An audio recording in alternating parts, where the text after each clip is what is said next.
फिर घर पे तेरे हम आ जाएं, छोड़ के दर को तेरे कहां जाएं। सत्य की विजय में आपका स्वागत है। नमस्कार, मैं हूं विजय त्रिवेदी और आप देख रहे हैं हमारा ये खास शो सत्य की विजय, जहां किसी का एजेंडा है और ना हो हल्ला। रिसर्च के आधार पर हम आपको सिर्फ सच दिखाते हैं।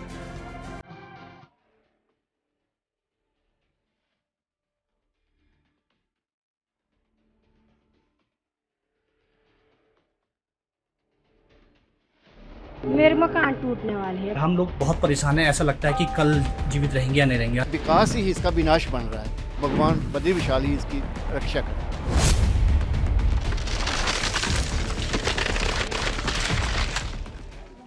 जोशीमठ में जमीन खिसक रही है। यह देश और राज्य के लिए बड़ी चिंता का विषय बना हुआ है। इलाके में अब तक 600 से ज्यादा घरों में दरारें आ चुकी है। यह हर घंटे चौड़ी होती जा रही हैं। जमीन फट रही है। भूधसाव की घटना ने सभी की चिंता बढ़ा दी है। प्रशासन ने डेंजर जोन के घरों पर लाल निशान लगा दिए हैं। लोगों को सुरक्षित स्थानों पर शिफ्ट किया जा रहा है। होटलों पर भी रेड मार्किंग की गई है। अगले 72 घंटे बेहद अहम माने जा रहे हैं। वहीं डिजास्टर मैनेजमेंट मिनिस्ट्री ने जोशीमठ नगर पालिका क्षेत्र को आपदा प्रभावित क्षेत्र घोषित कर दिया है। उधर प्रधानमंत्री नरेंद्र मोदी ने जोशीमठ को लेकर विशेषज्ञों के साथ एक हाई लेवल बैठक की है। इसके बाद राज्य के साथ साथ मुख्यमंत्री और तमाम लोग जो है इस पर चर्चा कर रहे हैं। केंद्रीय एजेंसियां भी सक्रिय हो गई है। सोचने वाली बात यह है कि ये सब एकाएक नहीं हुआ। इसके पीछे कई कारण हो सकते हैं। इन सब कारणों पर चर्चा करेंगे, लेकिन सबसे पहले आपको इस खबर का आज का अपडेट बता देते हैं। जोशीमठ को बचाना है, इसके लिए एनडीएमए की जो टीम है जोशीमठ के दौरे पर है। वहां पर देख रही है कि क्या किया जा सकता है, क्या इंतजाम किए जा सकते हैं और क्या कारण है। इस सब की चर्चा कर रहे हैं। प्रधानमंत्री कार्यालय ने भी इस पर बड़ी बैठक की थी, एक हाई लेवल मीटिंग की, उस पर चर्चा की कि किस तरह से इस आपदा से निपटा जा सकता है। जोशीमठ में 600 से ज़्यादा घरों में दरारें आ गई हैं, जिनको शिफ्ट करने की बात हो रही है। 600 से ज़्यादा, 603 घर हैं। अब तक 68 परिवारों को शिफ्ट कराया गया है। केवल 68 परिवार शिफ्ट हुए। 600 से ज़्यादा परिवार घरों में दरार आ गई है। कांग्रेस ने इसे राष्ट्रीय आपदा घोषित करने की मांग की है कि इसको राष्ट्रीय आपदा घोषित किया जाए ताकि इस पर चर्चा की जाए। जोशीमठ के ऐसे हालात के लिए आज से करीब 47 साल पहले सरकार को चेता दिया गया था। मिश्रा आयोग की रिपोर्ट ने विस्तार से जोशीमठ में आने वाले खतरे को बताया था, लेकिन तब सरकार ने रिपोर्ट को ठंडे बस्ते में डाल दिया। दरअसल जोशीमठ में 70 के दशक में चमोली में आई सबसे भीषण तबाही बेलाकुची बाढ़ के बाद से लगातार भूधसाव की घटनाएं सामने आ रही। तब चमोली उत्तर प्रदेश का हिस्सा हुआ करता था। जमीन धंसने की घटनाएं सामने आने के बाद यूपी सरकार ने गढ़वाल कमिश्नर मुकेश मिश्रा को आयोग बनाकर सर्वे करने का आदेश दिया। 1975 में गढ़वाल कमिश्नर ने मुकेश मिश्रा ने एक आयोग का गठन किया। इसे ही मिश्रा आयोग कहा जाता है। इसमें भूवैज्ञानिक, इंजीनियर, प्रशासन के कई आला अधिकारियों को शामिल किया गया। 1 साल के बाद आयोग ने अपनी रिपोर्ट सरकार को सौंपी, यानी 1976 में। उस रिपोर्ट में क्या कहा गया वो आपको एक बार दिखाते हैं, फिर उस पर चर्चा करेंगे। मुकेश मिश्रा आयोग की रिपोर्ट में बताया गया था कि जोशीमठ एक रेतीली चट्टान है। पैराग्लेशियर उसे कहा जाता है, रेतीली चट्टान पर है। ये बात बड़ी महत्वपूर्ण है। जोशीमठ के तलहटी में कोई भी बड़ा काम नहीं किया जा सकता। ये 1976 की मुकेश मिश्रा रिपोर्ट में कहा गया था, क्योंकि वो एक रेतीली चट्टान है। वहाँ पर ब्लास्ट, खनन, माइनिंग यानी सभी बातों को इस रिपोर्ट में जिक्र था कि इसको ध्यान रखना चाहिए कि ये सब चीज़ें वहाँ पर नहीं किए जाएं। ब्लास्ट नहीं किया जाए, बड़े बड़े निर्माण या खनन का काम नहीं किया जाए, माइनिंग का काम वहाँ पर नहीं किया जाए। अलकनंदा नदी किनारे एक सुरक्षा वॉल बनाई जाए। वो जोशीमठ जो है धौलीगंगा और अलकनंदा के बीच में है, तो उन्होंने कहा कि अलकनंदा नदी के किनारे पर एक सिक्योरिटी वॉल बनाई जाए। जोशीमठ हिमालयी इलाके में जिस ऊंचाई पर बसा है उसे पैरा ग्लेशियर जोन कहा जाता है। इसका मतलब है कि इन जगहों पर कभी ग्लेशियर थे, लेकिन बाद में ग्लेशियर पिघल गए और उनका मलबा बाकी रह गया। वैज्ञानिक भाषा में इस जगह को डिसइक्विलिब्रियम कहा जाता है। इसके मायने ऐसी जगह जहां जमीन स्थिर नहीं है और इसका संतुलन नहीं बन पाया। यह बात सिर्फ एमसी मिश्रा कमेटी ने ही नहीं कही, बल्कि वाडिया इंस्टीट्यूट की रिपोर्ट में भी इसकी तस्दीक की गई। क्या कहती है वो रिपोर्ट, इसको भी एक बार देख लेते हैं। वाडिया इंस्टीट्यूट की रिपोर्ट में क्या कहा गया है। ग्लेशियर के मलबे पर बसे हैं पहाड़ पर स्थित उत्तराखंड के ज़्यादातर गांव। ये उस इलाके का हिस्सा है जो चमोली का और जोशीमठ का जो हिस्सा है, वहाँ पर जो मलबा है उस पर बसा हुआ है। जहाँ आज बसावट है वहाँ कभी ग्लेशियर थे, इस बात का जिक्र किया गया है। फिर वो ग्लेशियर पिघल गए और उनका जो मलबा, लाखों टन जो मलबा है, जिसके लिए कहा गया इन ग्लेशियरों के ऊपर जम जाती है लाखों टन चट्टानें और मिट्टी, लेकिन वो अस्थिर होती है।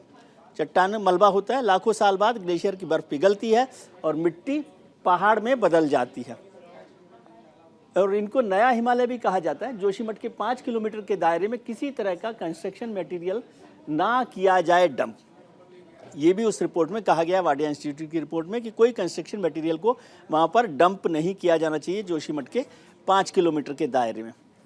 अब इसको देखते हैं कि टनल को लेकर, एक एनटीपीसी की जो टनल है उसको लेकर वहाँ पर संग्राम हो रहा है। स्थानीय लोगों का तर्क है कि टनल का पहाड़ जोशीमठ का हिस्सा है, सुरंग बनने से दरार आ रही है, जबकि एनटीपीसी का कहना है कि जोशीमठ नहीं बल्कि औली की तरफ वाले हिस्से में टनल बन रही है। एनटीपीसी कहती है कि जोशीमठ के नीचे टनल बन ही नहीं रही है, जो टनल करीब 16 किलोमीटर लंबी है।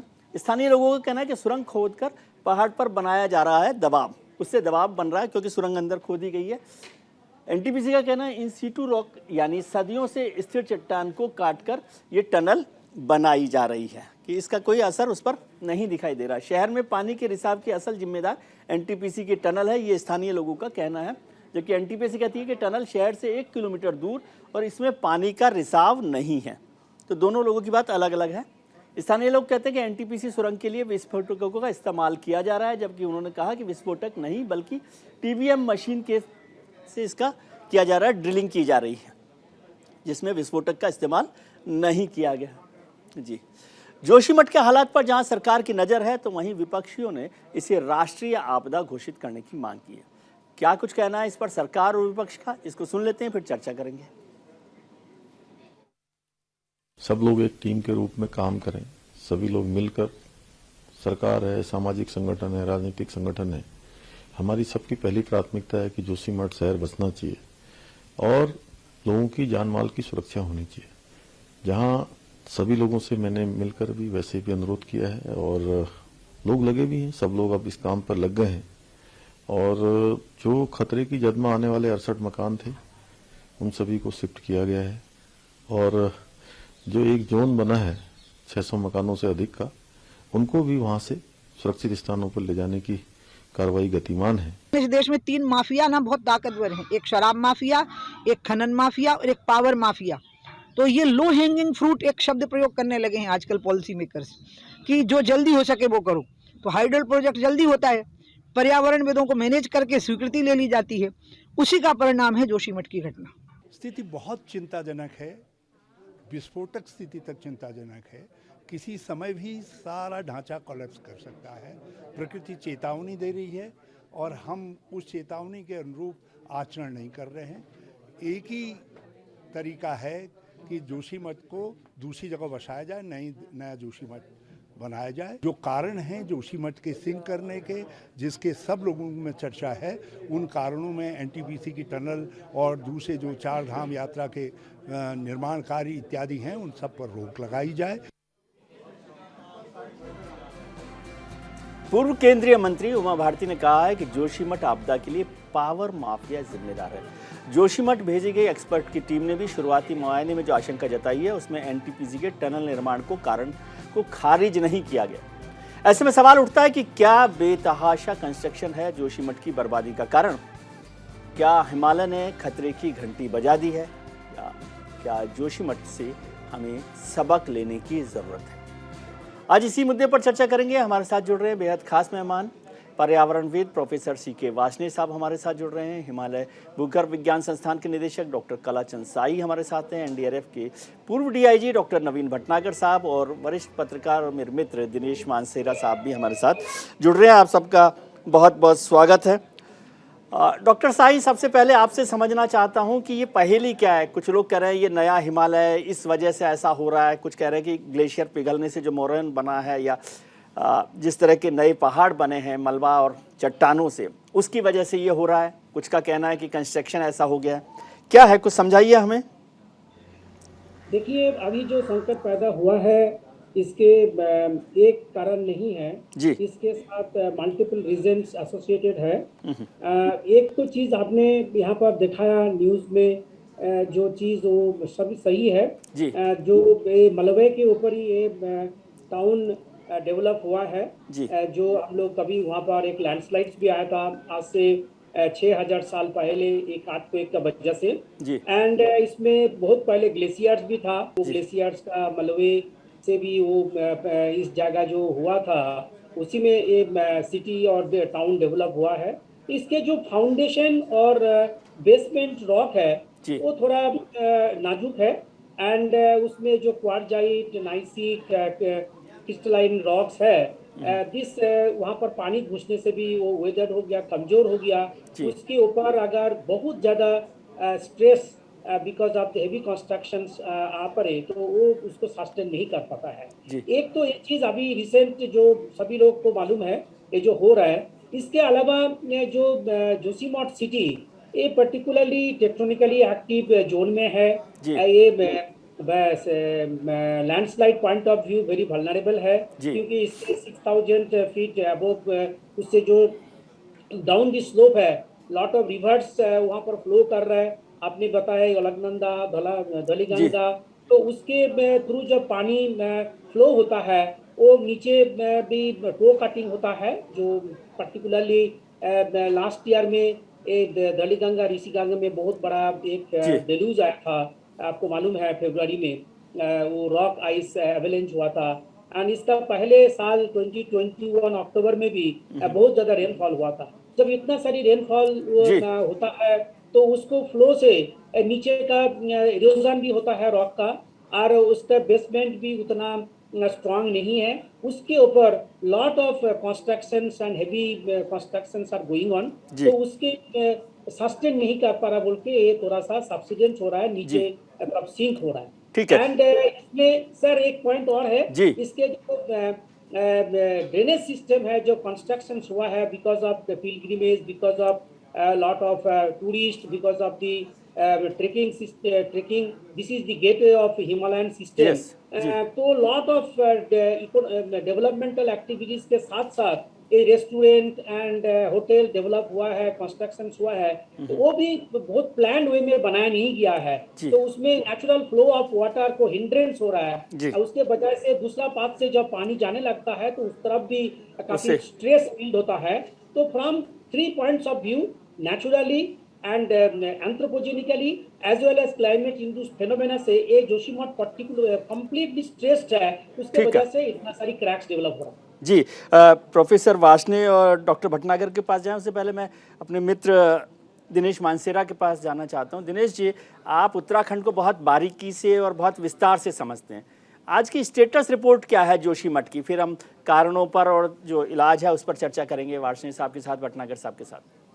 देखिए विजय जी, इस समय हालात जो है ना वहाँ पर इतने अच्छे नहीं हैं जी। जिस हिसाब से जो डिजास्टर मैनेजमेंट के लोग जुटे हैं जी। तो मैं ये कह सकता हूँ कि इस समय जो सबसे ज़्यादा खतरा जो है वो 600 से ज़्यादा परिवार, 676 करीब परिवार हैं जी। और उनके ऊपर ज़्यादा है, और करीब 5 किलोमीटर का एरिया ऐसा है जो डेंजर जोन में आ चुका है जी।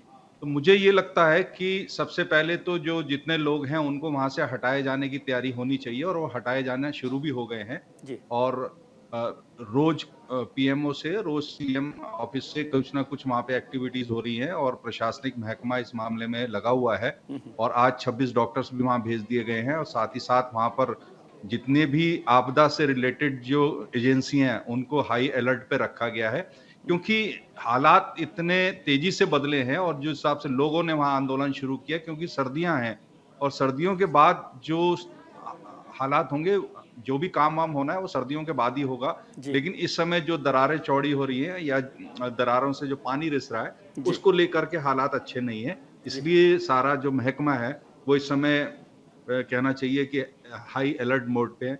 मैं विजय जी एक बात आपको और कहना चाहता हूँ, जो फिर आगे इस पर चर्चा शुरू हो जाएगी।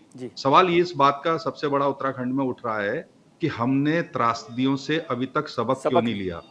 2003 में वरुणावत हुआ था, 2013 में चमोली में, 2013 में जो है आपकी केदारनाथ आपदा आई, और एक आपदा की मुहाने पे हम फिर से खड़े हैं। गंगा को लेकर के कभी ये कहा जाता है कि इसके किनारे जो है निर्माण नहीं होने चाहिए। आप जोशीमठ के अगर आप ऊंचे ऊंचे होटल, ऊंचे ऊंचे मकान देखेंगे, 5 मंजिल से ज्यादा है, जो एक कहना चाहिए रेतीली ढाल के ऊपर बन गए हैं। उस दृष्टि से हम लोगों को ये सोचना चाहिए कि हमने सबक क्या लिया, उत्तराखंड के लोगों ने, उत्तराखंड के, हम ये नहीं कहते कि इसमें प्रशासनिक अधिकारी जिम्मेदार हैं, हम ये नहीं कहते राजनीतिक दल ही जिम्मेदार हैं, हम ये कहते हैं स्थानीय लोग कितने इस मामले में सजग रहे, जिन्होंने इतने बड़े वहां पे जो है बिल्डिंगें खड़ी कर दी और आज हालात ऐसे हो गए हैं कि वहां पर रहना तक मुश्किल हो गया है। जी, डॉक्टर नवीन भटनागर साहब, आप एनडीआरएफ में डीआईजी भी रहे हैं। ये जब बात होती है, जब भी आपदा आती है तो एनडीआरएफ जो है काम करता है अपनी तरफ से जो भी बात होती है, लेकिन मैं समझना चाहता हूँ कि एनडीआरएफ की ज़रूरत क्यों पड़ती है, क्यों नहीं हम इस पर पहले से काम करते हैं? एनडीआरएफ क्या इस काम में भी कुछ मदद करता है कि भाई साहब इसको थोड़ा सा पहले ही संभल जाइए, जब नींद खुलती है तब आपको याद करते हैं कि भटनागर साहब को बुलाइए तुरंत? जी, आपने बिल्कुल सही फरमाया। एक्चुअली क्या है कि ये सब्जेक्ट जो है इसके ऊपर आज से नहीं, काफी पहले से ही इसके ऊपर रिसर्च हो रही है और पहाड़ों के ऊपर डिफरेंट एजेंसियों ने रिपोर्ट्स तैयार की है जी। स्पेशली इस टाइप के जो हिमालयन रीजन है जी, ये जो है ये आपका दो टेक्टोनिक प्लेट्स में आपस में घर्षण होने से बना है जी, और हर साल जो है ये इसमें इजाफा होता है जी। अच्छा, ये खास तौर से आपका ये सारा रीजन जो है इस विशेषता होती है कि ये जो ज्यादा स्ट्रॉन्ग नहीं होते हैं, पानी को सोखते हैं, इनमें कीचड़ भी है, इनमें मलबा भी है, इसमें बोल्डर्स भी है जी, और इसके अलावा चूने के पत्थर है जी। तो लोग क्या करते हैं कि इसमें जो खुदाई करते हैं, इलीगल जो माइनिंग करते हैं, पेड़ों की कटाई करते हैं और जो इसमें अंधाधुंध कंस्ट्रक्शन करते हैं जी। आपका लोड बियरिंग तो है नहीं जी, आपने 2-2, 3-3, 4-4 मंजिले होटल खड़े कर दिए। मेरी समझ में नहीं आता, क्लियर कट रिपोर्ट बराबर दी जा रही है, मिश्रा कमेटी की रिपोर्ट भी है इसके ऊपर, ये क्यों उसके बाद बन रहा है जी? क्या डिस्ट्रिक्ट एडमिनिस्ट्रेशन सो रहा है जी? बिल्कुल ध्यान नहीं दे रहा, एक किसी एजेंसी का नाम लेके नहीं, लेकिन डिस्ट्रिक्ट एडमिनिस्ट्रेशन की साइन तो होते ही हैं सर, होटल बिना साइन के तो बनती नहीं है भाई। देखिए, तो ये गलत बात है ना जी। तो अभी उनके ऊपर क्या कार्रवाई कर रही है राज्य सरकार जी? अब देखिए, पूरा पीएमओ से लेके और आपके सीएम तक सारे दुनिया परेशान है इस टाइम, और मैं आपको इस चैनल से बड़े जिम्मेदारी से बता रहा हूँ, अगर इसको कंट्रोल नहीं किया गया तो एक बहुत बड़ा हादसे में कन्वर्ट हो जाएगा जी। इसीलिए हम लोगों ने प्रायोरिटी दी है कि लोगों को इवैक्यूएट कराया जाए, खास तौर से ऐसे मकान जो उसको लोड को नहीं ले पा रहे हैं और इनमें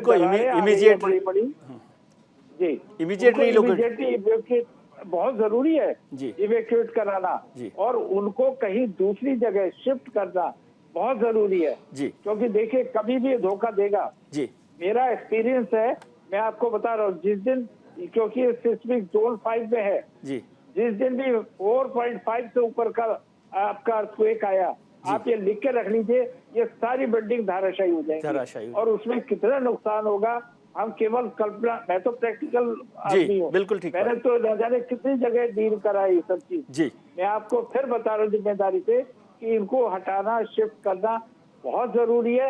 इसके लिए राज्य सरकार और डिस्ट्रिक्ट एडमिनिस्ट्रेशन को सख्त स्टेप लेने चाहिए और लोगों को जो जितनी मदद हो सकती है करें, ताकि ऐसे सर्दी के मौसम में लोग ज्यादा परेशान ना हो जी। जो भी मदद कर सकती है सेंट्रल गवर्नमेंट, स्टेट गवर्नमेंट, वो उस पर करना चाहिए, जो एजेंसीज है करना चाहिए जी। इमरजेंसी सिचुएशन है। प्रोफेसर वार्ष्णेय साहब, आपसे समझना चाहता हूं कि एनवायरमेंट, आप एनवायरमेंट के एक्सपर्ट भी हैं, आप सब कुछ समझते हैं। एक्चुअली क्या है, हिंदुस्तान में एनवायरमेंट जो है वो एक एलीट क्लास का वो माना जाता है, क्या कहेंगे आप, तमाशा। लोग समझते आ रहे हैं हमको रोजी रोटी की चिंता, हमें रोटी कमाने जाना, हमें खेत पर जाना, और ये एलीट क्लास की बात करते हैं। फिर एलीट क्लास के अलावा जो एनवायरनमेंट है वो सरकार में और डेवलपमेंट में एक कंट्रास्ट पैदा करता है। जो मंत्रालय पर्यावरण से जुड़े हुए नहीं है वो कहते हैं हमारे को तो डेवलपमेंट नहीं करने दे रहे, ये क्लियरेंस नहीं दे रहे, ये सब हो रहा है। तो ये कंट्रास्ट कैसे निपटा जा सकता है? देखिए, इसमें हमें ठीक से समझना होगा कि जब तक पर्यावरण की रख रखाव ठीक से नहीं होगा तो आगे का जो डेवलपमेंट जिसको हम कहते हैं वो हमेशा लंगड़ाता रहेगा। आज हमारे सामने ये जो जोशीमठ की समस्या है ये इसका ज्वलंत उदाहरण है कि जिसको हमने डेवलपमेंट कहा वो डेवलपमेंट तो है ही नहीं, वो तो विनाश करने की एक प्रकृति बन गई है। तो अगर यहाँ पे ठीक तरीके से काम नहीं होगा तो ये सब होगा। मैं आपको बताना चाहता हूँ कि ये एक ऐसी समस्या है जिसको कि हमने काफी दशकों से बड़े सिस्टमेटिक तरीके से बनाने की कोशिश की है और इसमें पूरा का पूरा ये जो ह्यूमन एक्टिविटी है, एंथ्रोपोजेनिक फैक्टर्स हैं और वो ऑपरेट कर रहे हैं। पहली बात तो ये है कि ये पहाड़ बहुत ही भुरभुरे हैं और इनके अंदर ये मोरेन एक जमीन है जिसके अंदर के ऊपर से आया हुआ मलबा इकट्ठा है, उसके ऊपर ये एक फ्लैट एरिया है जिसके ऊपर ये शहर बसा हुआ है और ये जोशीमठ है। तो दूसरी बात यह है कि यहाँ पर कोई ड्रेनेज सिस्टम नहीं है, थोक पिट बनाए हुए हैं तो पानी नीचे जाता है जो कंटिन्यूअसली नीचे से मिट्टी को बहा रहा है। तो इसकी वजह से वहाँ पर दरारें पड़ने का एक कारण तो ये है। दूसरा कारण ये है कि 2006 से वहाँ पर निर्माण कार्य चल रहा है जो एनटीपीसी के पावर प्लांट 520 मेगावाट का बन रहा है। तो उसकी वजह से वहाँ पर हर रोज ब्लास्टिंग होती है और जो टनल है उसकी खुदाई होती है। तो उस सबके कंपन से जो लूज मिट्टी है और जो बोल्डर्स हैं वो हिलते हैं कंटिन्यूअसली।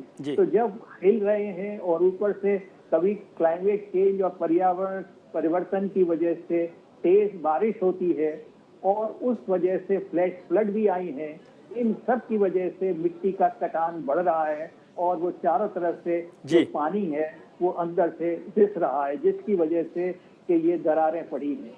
तो इस समस्या को हम 2-3 हिस्सों में देख सकते हैं। पहली बात तो यह है कि जब इमरजेंसी होती है तो एनडीआरएफ और एसडीआरएफ की टीमें वहाँ पे आती हैं और काम करती हैं।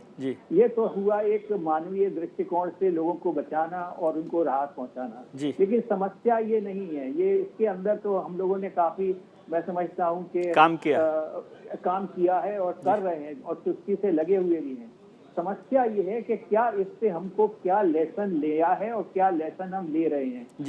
आपको पता होगा कि करीब 50 साल पहले MC मिश्रा जो कि गढ़वाल डिस्ट्रिक्ट के कमिश्नर थे, उनकी एक रिपोर्ट है, उसके अंदर साफ तौर से लिखा हुआ है कि यहाँ पर मारवाड़ी से लेकर के और जोशीमठ तक काफी सारा प्लांटेशन होना चाहिए। तो प्लांटेशन तो है नहीं क्योंकि पेड़ की जड़ें मिट्टी को अपने को संभाल के रखती हैं, रोक के रखती हैं। तो उस सब की बहुत कमी है। 4 धाम यात्रा की वजह से और ये जो प्रोजेक्ट बन रहे हैं इनकी वजह से और टूरिस्ट प्रेशर जो बढ़ा है उसकी वजह से चारों तरफ पेड़ कट रहे हैं। दूसरी बात यह है जो वहाँ के रहने वाले लोग हैं उनको ईंधन की आवश्यकता पड़ती है तो वो पेड़ काटते हैं, वो फ्रीली पेड़ काटते हैं और लकड़ी लाते हैं और जलाते हैं। तो इन सब समस्याओं को देखते हुए हमें नहीं लगता कि हमने कोई सीख ली है और हमने उसको काम किया है। जो लोकल एडमिनिस्ट्रेशन है उसको बहुत चुस्त होना पड़ेगा, उसको बहुत समझना पड़ेगा, उसको बहुत दूरदर्शी होना पड़ेगा। और एनवायरमेंट की समस्या हर एक की समस्या है, ये इलीट लोगों की समस्या नहीं है, ये आम आदमी की समस्या है। नहीं, इलीट लोगों की समस्या नहीं है, यही बात मैं कह रहा हूँ कि हम लोग ऐसा समझते हैं। आपके पास आता हूँ दिनेश जी, आपसे समझना चाहता हूँ, भटनागर साहब ने भी जिक्र किया, वार्ष्णेय साहब ने भी जिक्र किया कि लोकल एडमिनिस्ट्रेशन को सजग होना पड़ेगा। आपके तो बहुत दोस्त हैं, सारे के सारे पॉलिटिकल लीडर उत्तराखंड में जो बैठे हैं वो दिनेश मानसेरा के दोस्त हैं, तो वो उन्हीं के वही लोग तो साइन करते हैं फाइलों पर, फिर जो अफसर हैं वो भी सारे आपके मित्र हैं, वो साइन करते हैं। तो सजग किसको होना है? सबकी आंखों के सामने तो ये फाइलें पास हो रही हैं। कोई जो गरीब आदमी है, आम आदमी, वो जो घर बना रहा है या होटल बना रहा है, वो तो बिना साइन के बनाता नहीं। फिर सारा खेल क्या है ये? देखिए विजय जी, जब उत्तराखंड राज्य बना था, यहाँ मुझसे थोड़ा साल पहले जाते हैं, सन 75 के आसपास जब मिश्रा कमीशन की रिपोर्ट आई थी, उस समय जोशीमठ की आबादी थी 10,000। जब स्टेट बना उस समय आबादी हो गई इसकी करीब 20,000। आज की तारीख में जोशीमठ में 30,000 से ज्यादा आबादी का बोझ है। पहले आपको याद होगा जब स्टेट बना था उसके आसपास जो है पहाड़ों में कुल 3 या 4,000 गाड़ियां जो हैं उधर को मूव करती थी बद्रीनाथ की तरफ। आज की तारीख में असंख्य संख्या है, इसको कोई आप तुलना नहीं कर सकते कि कितनी संख्या वहां पर इस समय गाड़ियों के बोझ की हो गई है। बड़े बड़े ट्राले आ गए हैं और बड़े बड़े कहना चाहिए इक्विपमेंट्स आ रहे हैं जो बॉर्डर तक जा रहे हैं। लेकिन सर इसी को तो आप डेवलपमेंट बताते हैं शान से। नहीं, बात बिल्कुल आपकी कहना सही है, वाजिब है कि विकास हो रहा है, विकास के साथ विनाश भी हो रहा है, ये भी बात सत्य है। जी। कारण क्या है कि जो हम लोग सबक नहीं ले पा रहे हैं, उत्तराखंड में जो हालात हुए हैं, अभी आपको पिछले साल का याद होगा जब चमोली में इतना बड़ा हादसा हो गया, जब इतने लोग मारे गए। इसके बावजूद जैसे बीच में एक फिर हाई कोर्ट ने एक दिशा निर्देश दिए थे कि 500 गंगा नदी के किनारे 500 मीटर तक कोई निर्माण नहीं होगा। उस पर कोई आज की तारीख में कोई रोक नहीं लगी हुई है। खूब धड़ल्ले से निर्माण हो रहे हैं और आप ये देखिए कि पूरे पहाड़ों में कोई ऐसा सिस्टम नहीं है, कोई ऐसा चेक नहीं है कि जिसको लेकर के कहना चाहिए कि इस जिसको विकास है, अनियंत्रित विकास है, इस पे रोक लगाई जा सके। आपका कहना सही है कि हमारे मित्र हैं, हमारे प्रशासनिक अधिकारी भी मित्र हैं, लेकिन कई बार ऐसा भी देखने में आया कि पॉलिटिकल प्रेशर इतना होता है कि ये लोग जो हैं बिना कहना चाहिए प्रशासन के अनुमति के भी कुछ लोगों ने अपनी बिल्डिंगें बना ली हैं और आज हालात ये हो गए हैं कि वो बिल्डिंग जिन्होंने बनाई उनको खुद के लिए मुसीबत हो गई है। आपको याद होगा कि 2013 में जब केदारनाथ आपदा आई थी तो साथ ही साथ बद्रीनाथ में भी आपदा आई थी। पूरा का पूरा जो विष्णु घाट जो जल विद्युत परियोजना है वो बह गई थी, उस पर दोबारा काम शुरू हुआ। अब एनटीपीसी कहती है कि हमारी टनल इसके नीचे से नहीं जा रही। मैं आपको एक छोटा सा उदाहरण दे रहा हूँ। जब टनल बनती है तो उसके नीचे जो बारूद लगाया जाता है, बारूद चट्टानों को तोड़ता हुआ काफी दूर तक जाता है। टनल तो उनकी उस हिसाब से बन गई जितनी बननी चाहिए थी, उस पर उन्होंने स्टील लगा दिया, उसको रोक दिया, लेकिन जो बारूद की वजह से दरारें आती हैं उसके अंदर पानी रिसता है और वो एक दिन जो है फट जाता है। और वही हालात इस समय मेरी नजर में, जो मेरा अनुभव कहता है, वो जोशीमठ में दिखाई दे रहे हैं और ये एक मानवीय हरकतों की वजह से ऐसे हालात पैदा हुए हैं, ऐसा मेरा मानना है। जी, डॉक्टर भटनागर, मानसेरा जी ने भी बहुत अच्छे से इस बात को समझाया है, साईं साहब भी इस बात को समझा रहे थे। मैं ये समझना चाहता हूँ कि माफ़ कीजिए, मैं कोई पर्सनल बात नहीं कर रहा, लेकिन जब डॉक्टर भटनागर एनडीआरएफ में हो तो कहेंगे कि ये सब गड़बड़ हो रही है। डॉक्टर भटनागर हो, विजय त्रिवेदी हो, दिनेश मानसेरा हो, साईं साहब हो, वो यदि चले जाएं इंडस्ट्री मिनिस्ट्री में या हाईवे मिनिस्ट्री में तो फिर आप कहेंगे डेवलपमेंट के लिए हम ये काम कर रहे हैं। तो ये जो कंट्राडिक्शन है ना हमारे ब्यूरोक्रेसी का, ये एक बड़ी वजह नहीं समझते आप कि वो है? बिल्कुल। एक्चुअली क्या है कि इसमें कई फैक्टर इन्वॉल्व हैं। अकेले हम किसी ब्यूरोक्रेसी को या सरकारों को जिम्मेदार नहीं मान सकते। मेरा तो काफी लंबा अनुभव है डिजास्टर मैनेजमेंट में और इस बारे में काफी रिसर्च भी मैंने करी है। इसमें एक दो फैक्टर नहीं है, कई फैक्टर इन्वॉल्व है। तो लेकिन पब्लिक की भी गलती है। जब आप देख रहे हो, आपको बताया गया है, हम लोगों ने लोगों को एजुकेट किया है, पहाड़ों में बराबर बताया जा रहा है, इवन देन पब्लिक को अवेयर किया जाता है और जगह जगह रेस्क्यू सेंटर्स भी खोले गए। फिर भी पब्लिक आंख मूंद कर बैठी है, ठेकेदारों को अलाउ करती है कि वो गलत काम करे, पब्लिक उसमें साथ देती है। अब जब ये प्रॉब्लम आती है, ये तो हम कह रहे हैं भगवान का शुक्र अदा करो कि आपको टाइम रहते ही ये पता लग गया कि इस तरीके से जो है अचानक बड़ी आपदा आती तो मुश्किल हो जाता। देखिए, हाँ, अगर मान लीजिए 4.5 का भी अगर भूकंप आ गया तो ये जो आप देख रहे हैं ना, बचा कुचा एक भी नहीं बचता, पूरे साफ होके, और जो वाटर का जो प्रेशर आता उससे कितना भारी नुकसान होता, इसकी कल्पना से ही बड़ा डर लगता है। तो मेरा वही कहने का मतलब है, जो गवर्नमेंट स्टेप ले रही है, सारे हमारे एक्सपर्ट वहाँ पहुंचे हुए हैं, वो अपनी रिपोर्ट बना रहे हैं। और मैं आपको एक अच्छी बात बता रहा हूँ, कोई पॉलिटिकल बात नहीं है, हमारे पीएमओ बिल्कुल इसके ऊपर 24 घंटे निगाह रखे हुए हैं। कंट्रोल रूम है, वहाँ से बराबर रिपोर्ट उसके पास मिनट टू मिनट जा रही है और तुरंत हमारी टीमें जा रही है। जी, डॉक्टर साईं, जैसे हम इन जमीन को, जो जोशीमठ की जगह है, उत्तरा चमोली की जो जगह, जिसे आप पैरा ग्लेशियर और उसको आप डिफाइन कर रहे थे कि वो ग्लेशियर पिघले और मलबा बन गया और चट्टानें बन गई, यही हाल हमारी सरकारों का है। चाहे वो एमसी मिश्रा कमेटी हो, वाडिया कमेटी हो, साईं साहब की रिपोर्ट हो, फाइल हो, सब उस ग्लेशियर की तरह से दब जाती हैं सरकारी ब्यूरोक्रेसी में और पॉलिटिक्स में। तो क्या इलाज है? और फिर हम जागते हैं, अब जब तड़के जब भूकंप आने वाला तब जाग रहे हैं, फिर भटनागर साहब को लगा रहे हैं कि भेज दीजिए, तुरंत कुछ करिए, एम्बुलेंस भेज दीजिए, डॉक्टर भेज दीजिए। भाई साहब, पहले क्यों नहीं देखते? देखिए, ये बहुत ही संकट मुहूर्त है और ये क्वेश्चन भी ऐसे ही है। इसका भी एक लाइन में आंसर करना मुश्किल है, बट मेरे तरफ से जो इसके एक सॉल्यूशन होना चाहिए, जो गवर्नमेंट भी जिस तरह से जिम्मेदारी हम ठहराते हैं, वहाँ का लोकल लोगों को भी ठहरते हैं, जो टूरिस्ट जाता है हम उसको भी ठहरेंगे, जो साइंटिफिक कम्युनिटी है, तो इसमें जो कोहेरेंसी में हमारा इधर में और जो एनडीआरएफ हो, एसडीआरएफ हो, एसडीएम, इस सब संस्थान को, इसका इंस्टीट्यूट को, इतना लोगों को एक दूसरे के साथ एक कोऑर्डिनेशन जब तक नहीं होगा तब तक ये हमेशा ऐसे ही रिपोर्ट बनते रहेगा, साइंटिफिकली ये चीज बताया जाएगा, फिर कोई आकर के ये कर देगा, फिर उसको कोई तो सर जब टनल बनाते हो आप या हाइड्रो प्रोजेक्ट बनाते हो तब तो भटनागर साहब को पूछते नहीं?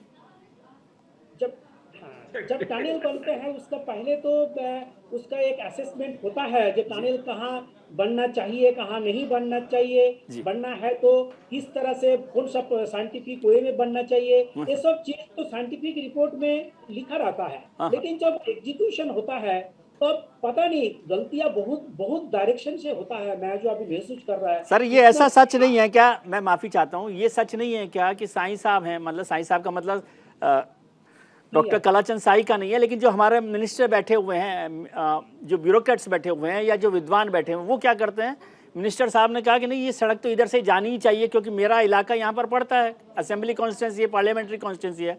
तो फिर साईं साहब जो बैठे हुए हैं, जिनकी साइंस से, जिनकी चिड़िया से वो सड़क बननी है, तो वो कहते हैं फिर मैं इसका थोड़ा सा रास्ता ये निकालता हूँ कि यहाँ पर नहीं है, ये आधा किलोमीटर थोड़ा सा इधर से जाएगी तो सड़क चली जाएगी। ऐसा नहीं होता? यही मैं कह रहा था, जितना सारी संस्थान, जितना सारी हमारा जिनको आपने मंत्री कहा रहा, जिसको आपने साइंटिस्ट कह रहा है, जिसको आपने एक एडमिनिस्ट्रेटर कह रहा है, सबको लूप में रख करके हमारा ये काम नहीं हो रहा है। अगर थोड़ा सा मॉडिफाई करना है तो again they have to seek the opinion of the scientific report committee, जो बनाया रिपोर्ट, उनका संज्ञान लेना चाहिए। लेकिन इस तरह से चीज हो नहीं रहा, इसलिए मैं कह रहा हूँ इसका सोल्यूशन यही होगा, सभी को साथ में लेकर के अगर कोई रिपोर्ट कोई डिटो फॉलो नहीं करे, अगर उसमें चेंज लगाया करे, फिर कमिटी का लूप में रख करके करना चाहिए। बात ये बहुत डिफिकल्ट काम है, लेकिन हम लोग इतना कुछ होने के बाद भी सीख नहीं रहा है, देख नहीं रहा है, खाली देख रहा है, सीख नहीं रहा है। तो इससे हम लोग कब तक इसका इंतजार करेंगे? 2021 का 22 का भी आपदा आया है, 2013 में भी आया है, 1998 में भी आया है, 1991 में यहाँ पर उत्तराकाशी में आपटेक आया, 1999 में चामोली में भी आया। अभी हमारा सज्जन ने भी कहा 4.55 मैग्नीट्यूड अर्थक्वेक, रीजन इतना टेक्टोनिकली एक्टिव है, सिस्मिकली एक्टिव है, उसमें अर्थक्वेक को भी आ सकता है। अभी क्रैक डेवलप हुआ है, कल मौसम विभाग बोलेगा जो यहाँ पर बारिश होने वाला है, इतना मिलीमीटर बारिश होगा, तो उसके ज्यादा हो जाएगा, तो यहाँ पर बता जाएगा। तो ये सब इसको हम लोग एक साथ में मिल करके हो नहीं पा रहा, ये कोई प्रॉब्लम हो रहा है। जी मानसेरा जी, एक बात समझाइए कि पॉलिटिकल लीडरशिप के साथ आप बहुत रहते हैं करीब, मैं फिर से इस बात पर चर्चा करना चाहता हूँ कि हमारी जो पॉलिटिकल लीडरशिप है वो एनवायरनमेंट और डेवलपमेंट में से हमेशा डेवलपमेंट को, जो बाद में डिस्ट्रक्शन में बदल जाती है, उसको प्रेफर करती है। उसकी एक बड़ी वजह पॉलिटिकल प्रेशर भी होता है, पीपल प्रेशर भी होता है, क्योंकि वहाँ का जो इलाके के जो लोग हैं उन्हें अपने यहाँ पर सड़क भी चाहिए, बिजली भी चाहिए, कुछ टनल भी चाहिए, क्योंकि बारिश की वजह से कुछ जो बर्फ़ जम गई है तो फिर जा नहीं सकते, तो वो प्रेशर काम में आता है। क्या ये बड़ी वजह, इसका कोई रास्ता नहीं है?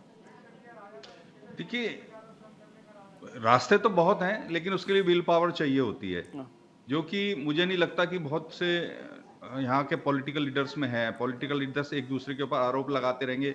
अभी आज कांग्रेस वालों ने आरोप लगाया कि बीजेपी ऐसा कर रही है, तो जब कांग्रेस की सरकार थी कि क्या उन्होंने हाथों से पहाड़ को खोदा था? वो भी तो मशीनों से खोद रहे थे, तो ये भी खोद रहे हैं, इसमें कोई दिक्कत नहीं है। टेक्निक आई है। अब जो बात कही जाती है कि जो मशीनें आ गई टनल के लिए, तो उस मशीनों का क्यों नहीं इस्तेमाल किया जाता टनल को खोदने के लिए? आज भी बारूद लगा के क्यों खोद रहे हैं? और सबसे बड़ी बात है कि कई साल पहले एक बात उत्तराखंड के लिए तय हुई थी कि यहाँ पे फैब्रिकेट्स हट्स बनाने का ही प्रोसेस शुरू किया जाएगा, जो हल्के कहना चाहिए मकान होते हैं, जो भूकंप रोधी होते हैं, ऐसा प्रोसेस शुरू किया जाएगा, क्योंकि पहाड़ अब कंक्रीट का बोझ सहने की स्थिति में नहीं है। मैं मुंशियारी का उदाहरण दे देता हूं, मैं आपको नैनीताल का उदाहरण दे देता हूं, मैं आपको और अन्य जिलों का उदाहरण दे सकता हूं जहां पे ऐसे हालात पैदा हुए। नैनीताल का ही आप देखिए कि बलिया नाला का एरिया है वो दिनों दिन गिरता जा रहा है। यही वजह है कि आज हाईकोर्ट को वहां से शिफ्ट करना पड़ रहा है, या और वहां से बोझा हटा करके भीमताल या हल्द्वानी की तरफ शिफ्ट करना पड़ रहा है। यही वजह मुंशारी में भी आ रही है, धारचूला में भी आ रही है। ऐसे ही हालात हो रहे हैं, जो कि आपको ये मानना पड़ेगा कि उत्तराखंड का जो हिमालयन क्षेत्र है वो कंक्रीट का बोझ नहीं सहन कर पाएगा। शिवालिक एरिया वो कंक्रीट का बोझ नहीं सहन कर पाएगा। इसके लिए एक दीर्घकालिक योजना पे काम करना पड़ेगा।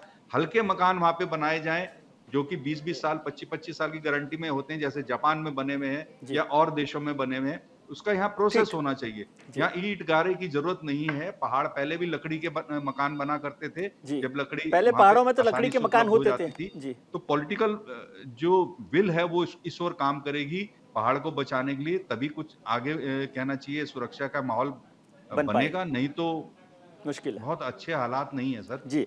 डॉक्टर भटनागर, क्या ये सच है कि जब भी हमारे योजनाएं बनती है, जिसका मैं चर्चा साईं साहब से भी कर रहा था, एनडीआरएफ जो बाद में जिसकी जरूरत पड़ती है उसको लूप में कभी रखा जाता है? नहीं, एक्चुअली क्या है, एनडीआरएफ का काम है रेस्क्यू ऑपरेशन। अगर कोई तबाही होती है या कोई डिजास्टर आता है तो बीइंग एक्सपर्ट एजेंसी एनडीआरएफ को बुलाया जाता है और हम अपनी एक्सपर्टीज की मदद से रेस्क्यू करते हैं और लोगों की जान माल की सुरक्षा करते हैं और उनको बचाते हैं। लेकिन जब रेस्क्यू कर रहे हैं आप डिजास्टर मैनेजमेंट को समझ रहे हैं ना, तो डिजास्टर मैनेजमेंट जो आप समझते हैं, यदि वो उस प्लानिंग में, उस प्रोजेक्ट की प्लानिंग में काम आ जाए तो क्या बेहतर नहीं होगा? फिर इसकी जरूरत नहीं पड़ेगी। बिल्कुल, क्योंकि हम प्रैक्टिकल आदमी हैं जी, हम लोग जड़ से जुड़े हुए हैं, तो बेटर है राज्य सरकार के जो नुमाइंदे यहाँ बैठे जी, उनसे मैं इंतजार करूंगा कि जब इस टाइप की कोई अगर बनाते हैं प्रोग्राम तो एक हमारे भी रिप्रेजेंटेटिव को बुलाया जाए और वो भी रहे।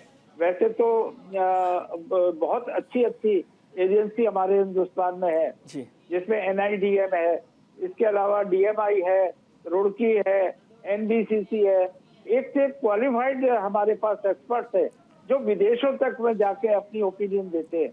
ठीक है सर, एक छोटी सी बात समझा दीजिए, वक्त नहीं है कि सुनता कौन है? जी, एक चीज समझा दीजिए। अब आज जो क्राइसिस है, जो आज आपदा है, उसमें एनडीआरएफ मतलब तैयार है पूरी तरह से कि मान लो कोई जरूरत पड़ गई? बिल्कुल तैयार है। बिल्कुल जी, हम तो इससे भी ज्यादा जो खतरनाक जो केसेस थे जी, वो हम डील करके आए हैं रेस्क्यू ऑपरेशन के।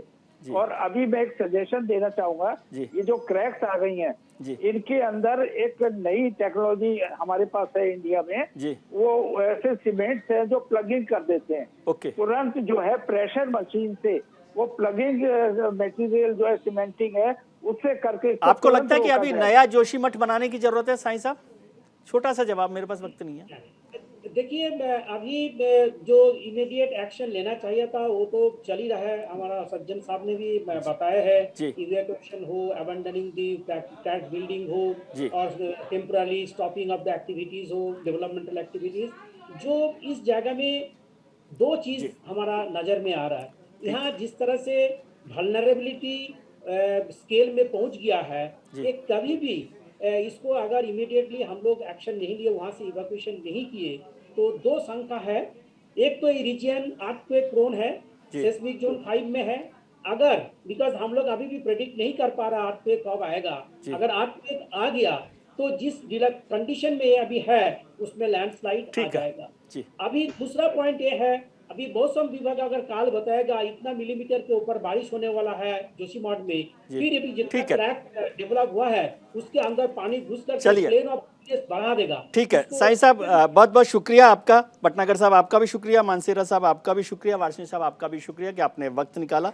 हम चर्चा कर रहे थे कि जोशीमठ में जो अभी आपदा आई हुई है उससे कैसे निपटारा किया जा सकता है। वक्त एक छोटे से ब्रेक का। ब्रेक के बाद हमने बात की है हरीश रावत साहब उत्तराखंड के पूर्व मुख्यमंत्री से जोशीमठ को लेकर, तो कहीं मत जाइएगा।